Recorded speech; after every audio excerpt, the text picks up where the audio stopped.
Hey everybody, welcome to Storm Talk. Yes, I've changed the title over for the first time since I've been doing these vlogs. But really, there's not a lot to talk about. Now, it doesn't mean we're not going to see snow from here on out. I'm not saying that. In fact, I think the chance is certainly still there in March.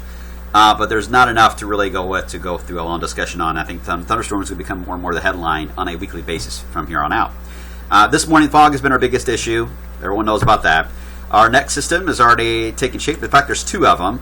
One up here, the low is in Canada, but the front is what's going to impact southern Indiana tomorrow afternoon. And then we have a low also to the deep south that's going to pass to our south. So the two together are going to fit right through wave country over the next 24 to 36 hours. There will be a rain chance with that as that happens, but if we can keep that gap there in between the two wide enough, there may be a chance a lot of us will miss out completely from the rain.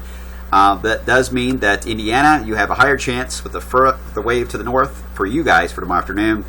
And then for our counties in Kentucky, especially south of, say, Louisville, your chances are certainly going to be a little higher with that southern wave. So it's not good news for everybody, but at least it doesn't look to be a widespread rain event the way it looks at the moment. Stay tuned for adjustments on this because the models are not doing a good job on handling this setup, and they haven't for a while. What it is doing, though, is sending the warm air northbound. It is 42 degrees here, but 59 in Des Moines. It is warmer in Iowa than it is in Atlanta, Georgia. In fact, it's warmer than Iowa than it is across southern areas of Mississippi right now in Alabama. So very warm surge. That will be in here later on today once we get rid of the fog, and certainly in the coming days, that'll be the headline. Look at the Pacific jet, though, that is just ramming into the Pacific Northwest, slamming California with all its problems with mountain snow and heavy rain and flooding and mudslides. And this is going to continue for a while. We're going to see a couple strong low pressures moving in this flow. That will be our headache as we head into the end of the week especially. So here's how it's looking as we head down the road into the day. And I apologize, you lost my face. No big deal. I'm here still, I promise. Anyway, here's a look at the upper layers of the atmosphere on Friday afternoon. This is from the Euro, and this is for 700 millibars. Notice how dry it is. This is where I think we're going to run into a capped situation in the atmosphere. In fact, it's sounding and hinting at that already as we head into Friday afternoon.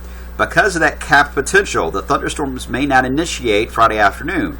Therefore, we are leaning toward the warmer side of the idea of a cap in place, which would lead to a big surge in the temperature, likely closing in on 80 degrees as we into Friday afternoon.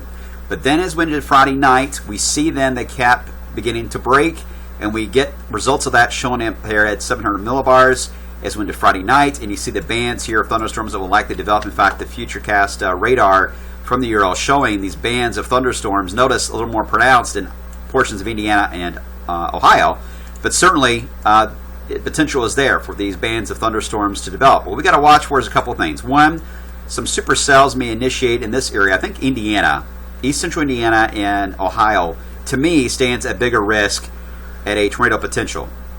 For our area, can't rule it out because what you can't get, if you get these forming into lines, what we call tail end Charlies. The cells, the very bottom end of a squall line, have a tendency to rotate, and we usually call those tail end Charlies, and those are the ones we got to watch for as these lines pass through Friday night into early on Saturday. So the setup is ominous looking when it comes to the wind fields, but it's the moisture context of everything that has me doubting the exact coverage of how this is going to play out yet. So stay tuned for adjustments on this. I would not be too worried yet. Just be aware of it, and we will keep you updated each and every day. Storm Prediction Center has already outlined, yes, the slight risk for this event, and it almost outlines where I was showing you the Euro, kind of hinting these bands, mainly for Indiana and Ohio, and then perhaps stretching into central Kentucky, again for the Friday night period. It's not common for them to issue an risk this far out. They actually started yesterday for issuing this risk, but the potential is there because of the wind field, so you can't take any chances, and if you have enough confidence in an at least, you got to at least make everyone aware of the setup. All right, then after that, another wave moves in, but this one looks to be a colder wave as we get into Monday. And cold enough that I think Indianapolis does stand a chance of snow out of this. The question is, will any of our northern counties get any snow out of that? I'd say it's possible. Most of us will be rain. And in fact, in some areas in our southern counties, well into the 60s, while you may be in the 40s in our northern counties. So a very tight gradient here for Monday. We'll be monitoring that carefully. Looking at the stratospheric warming, down the road is still showing up all the way through the end of the month and to the beginning of March. This is a good sign that the cold air is getting dislodged and is going to be in the lower, or I should say the mid latitudes. as we head into the end of the month in March. Does that mean it is going to snow? No, not necessarily. What it does tell us is the true battle of the seasons is going to take place. When you look at the CFS model for severe weather potential, look how the model is going nuts as we head into mid to even late March of potential for active severe weather. It doesn't mean severe weather here. It just means basically across anywhere in the country, but especially in the plains and the southern part of the country, very active flow. So we're going to get some big-time thunderstorm potential and some big-time winter storms that will influence the lower 48 as we head into March. This certainly means we could have thunderstorms, and it certainly could mean that some of us could actually get snow out of that. But that's all I can really say at this early stage. Stay tuned for updates, guys.